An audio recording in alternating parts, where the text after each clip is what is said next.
2 years before she met Maxim Taylor, received a letter that would unknowingly change her life. It was handwritten in blue ink, sealed with love, her grandmother's will. She had left Taylor a small two-bedroom apartment on the outskirts of the city. It was not luxurious, but it radiated warmth, history, and the unconditional love of the only person who had ever truly understood her. Her grandmother always said, "Own something that no one can take from you, not even love." That apartment became Taylor's sanctuary, her symbol of independence, her quiet armor against a world that often demanded too much from women like her. When she met Maxime, she did not speak a word about the apartment. Not because she was secretive, but because she wanted to be loved for who she was, not what she owned. She wanted love without strings, not admiration for bricks and square footage. Maxime was charismatic, articulate, and full of plans for the future. He made her laugh. For a while, Taylor let her guard down. When he suggested casually one evening, "Why not just live at your place?" "No point throwing money at rent," she hesitated. A part of her twitched, but she gave in with conditions. They would both contribute equally. It would be their home, not just hers. At the time, she believed him. The apartment still smelled like cinnamon and old books her grandmother sent, and Taylor thought maybe this could work. Looking back, she would realize this was the first moment she betrayed herself. Not by letting him in, but by lowering the gates without noticing he never earned the key. She did not know then that the apartment, once a safe haven, would become the battlefield where her independence would be tested, and where the quiet strength her grandmother instilled in her would roar back to life. At first, Taylor thought love would fill the quiet corners of her apartment with laughter and life, but slowly, what once felt like sanctuary began to feel like surveillance. Her mother-in-law, Valentina, appeared at the door under the guise of helping, bearing casseroles, unsolicited opinions, and bags of unnecessary trinkets that clashed with the cozy aesthetic her grandmother once cultivated. Valentina's voice, syrupy but sharp, dripped with judgment. "Why do you keep these old things? They make the apartment look so tired," she would say, her hand already reaching for a box of Taylor's keepsakes. At first, Taylor bit her tongue, thinking patience was a virtue. But patience became submission, and submission became invisibility. She was disappearing in her own home. Maxime, once affectionate, now melted into the couch, jobless and full of excuses, nodding along to whatever his mother decreed. Taylor, meanwhile, held the financial and emotional weight of the household alone. One afternoon, she came home to find the antique dresser her grandmother cherished, missing, replaced with an oversized wall unit Valentina bought on credit without asking. That dresser wasn't just furniture. It was legacy, memory, respect. And now it was gone. Taylor's stomach turned. She wanted to scream. But instead, she stood in silence, staring at the gaping space where a piece of her past used to live. That night, while Maxim snored unmoved by her distress, Taylor made a promise to herself: never again would she allow others to rewrite her life story in her own home. She had inherited this apartment, not just in name, but in spirit, and it was time she reclaimed it. If you've ever felt overruled in your own home, comment yes, and don't forget to subscribe for more stories that hit close to the heart. As the days passed, the erasure continued. Old photo albums vanished, her grandmother's cookbooks accidentally thrown out, and Taylor's decisions questioned at every turn. Yet through it all, she stayed quiet. Not because she was weak, but because she was watching, calculating, planning. And just like her grandmother had taught her, Taylor would rely on no one else to fight this battle. She would rise not with rage, but with clarity, and soon everyone in that apartment would know exactly whose name was on the deed, and whose name was about to be erased from her future. The days that followed were a blur of condescension, passive-aggressive remarks, and silent wars waged between Taylor and Valentina. Taylor began to feel like a guest in her own home. Valentina's voice was now the loudest in every conversation, and Maxime had retreated into indifference, dismissing every complaint with a shrug or a smirk. "Mom just wants what's best," he'd say while scrolling through his phone, the glow of the screen reflected in his glazed-over eyes. but Taylor was done swallowing her voice. One evening, as the smell of Valentina's overly spiced casserole invaded every corner of the apartment, Taylor sat across from Maxime at the dinner table and stared at the man she had once believed in. "I cannot do this anymore," she said, her tone calm but heavy with finality. Maxime looked up surprised but not alarmed. "Do what he asked lazily. Live like this. Be treated like a tenant in my own home. Be married to a man who lets his mother run our lives." Maxime laughed uncomfortably. "Are you serious? You're overreacting. This is family." That word family landed like a slap. Family was supposed to be nurturing, safe, and loving, but what she had now felt more like a dictatorship with Valentina as the ruler and Maxime as the obedient prince. "I want you both out," Taylor said, finally standing her ground. "This is my apartment. It always has been.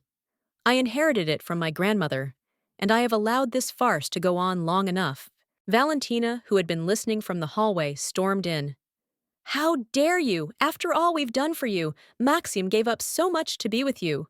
Taylor turned to her, eyes fierce. "He gave up nothing. I paid the bills, I cleaned, I worked. He gave up responsibility. And you gave up boundaries." The silence afterward was deafening. Maxime's charm had turned to stone, Valentina's arrogance into venom. But Taylor, she felt something new blooming in her chest strength. The kind her grandmother had taught her. The kind that doesn't scream but stands. That night, Taylor slept soundly for the first time in months. The war was not over, but the battle for her identity had begun, and for once, she wasn't backing down. The confrontation did not end at words.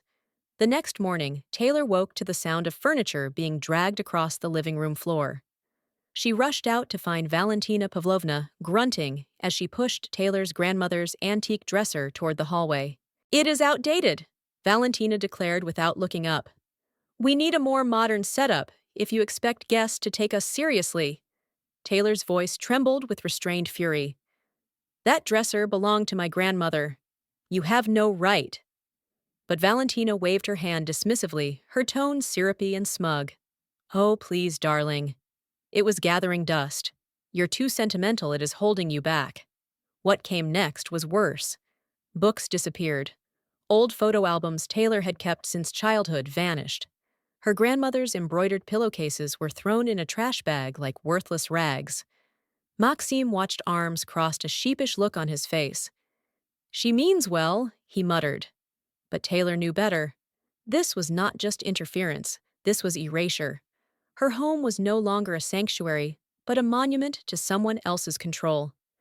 The space once filled with memories and meaning now echoed Valentina's sterile taste and Maxime's indifference. Feeling suffocated, Taylor opened a drawer in her bedroom, only to find her journals gone. When she confronted Valentina, the woman did not even flinch. "Those dusty notebooks, I tossed them. All that brooding and whining. You need to focus on real life now." Taylor stared at her in disbelief. "You are crossing every line." Valentina raised an eyebrow, lips curled. "This is my son's home, and I am his mother. I have every right." At that moment, something snapped inside Taylor. All her silence, her patience, her self-sacrifice turned to steel. "No, you are not welcome here anymore. Neither of you are." But even as she said it, she knew they would not leave easily. The real fight was just beginning. If you've ever had someone walk over your boundaries like this, drop a yes in the comments and subscribe for more real stories. That evening, Taylor began gathering evidence. Receipts, legal papers. She sat under the dim light of her grandmother's lamp and whispered a promise. "They tried to erase me. Now I will reclaim everything. Her home, her voice, her dignity." And for the first time, she felt ready for the storm ahead. That moment, Taylor transformed her quiet frustration into unshakable resolve. While Valentina Pavlovna strutted around like she owned the place, and Maxime remained glued to the couch, Taylor reached deep into the core of who she used to be, the strong, self-reliant woman her grandmother had raised. Each night after the house fell silent, Taylor sat at her desk, surrounded by remnants of her past documents, photos, notarized wills laying the groundwork for the battle ahead. She hired a no-nonsense attorney, the kind who walked into courtrooms like they owned them. This is not just a divorce, Taylor told her. It's a liberation mission. Outside, nothing changed. Inside, Taylor was building an invisible fortress. She listened quietly as Valentina continued to belittle her cooking, mock her decor, and question her choices. She didn't argue anymore, she documented. Every word, every intrusion, every ridiculous purchase Maxime made with her money was catalogued like evidence in a trial. Then came the day Taylor dropped the bomb. "I want a divorce," she said calmly, over dinner, setting down her fork. Maxime blinked, dumbfounded. "Wait." What? Valentina dropped her wine glass. "You ungrateful after everything we've done for you," Taylor leaned back. "Everything I paid for you mean." The days that followed were a whirlwind of denial, rage, and threats. Maxime consulted a lawyer. Valentina tried to bribe neighbors to say Maxime helped with renovations. But Taylor had already secured testimonies from trusted witnesses who knew the truth. Her lawyer filed quickly, citing ownership of the apartment as premarital inheritance. Taylor stood firm as they screamed gaslit and guilt-tripped her. She didn't flinch. Her courage wasn't born from hatred. It was born from exhaustion. From years of compromise, of smiling through the pain of giving without receiving. "I have nothing to lose," she whispered one night as she stared out the window. But they are about to lose everything they thought they controlled. Taylor's fight was no longer just about property. It was about dignity, ownership of her home, her future, her voice. The apartment they tried to steal was never just walls and floors. It was her sanctuary, and now it would be her victory. No more silence, no more erasure. Taylor was ready to end the war they started, on her terms. The courtroom victory should have brought overwhelming relief, but as Taylor stepped outside, papers clutched in her trembling hands, she felt only a heavy stillness. The silence of winning felt unfamiliar. Valentina Pavlovna stormed out first, muttering curses under her breath, dragging Maxime behind her like a child scolded in public. He didn't even look back. Taylor stood alone in the cold corridor, suddenly realizing how hollow their absence felt. Not painful, just empty.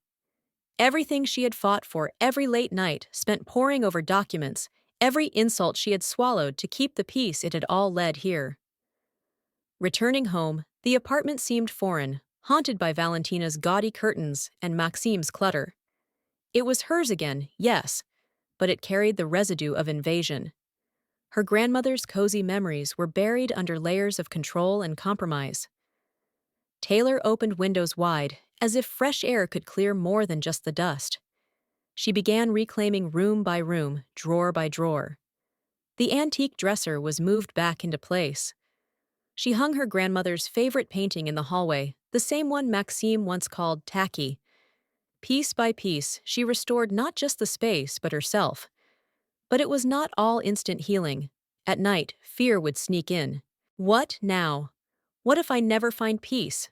What if I am always alone? She had lost not just a husband, but years of her life to someone who only saw her value in square footage. The realization cut deep. Yet in that space of uncertainty, Taylor also began to see possibility. Freedom didn't feel like fireworks, it felt like breathing again. And then came the unexpected knock at the door.